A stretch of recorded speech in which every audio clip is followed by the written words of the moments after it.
मंदिर में करते हो तो मंदिर में, घर में करते हो तो घर में।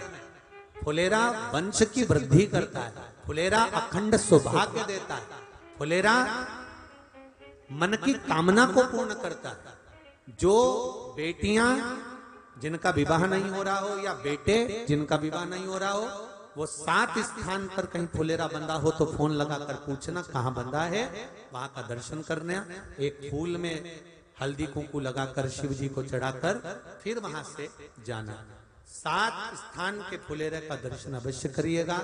जो व्रत नहीं करते हैं उनसे निवेदन है, कहीं हरतालिका हो रही हो तो वहां बैठकर अगर भजन हो रहे हो तो थोड़ी देर भजन गाने चले जाना। अपने मोहल्ले में, कॉलोनी में, सोसाइटी में कहीं हरतालिका तीज का व्रत हो रहा हो तो 2-4 मिनट जाकर दर्शन जरूर करना, जिससे भोलेनाथ आपका अखंड सौभाग्य करे और आपके मन की कामना पूर्ण करे। बाबा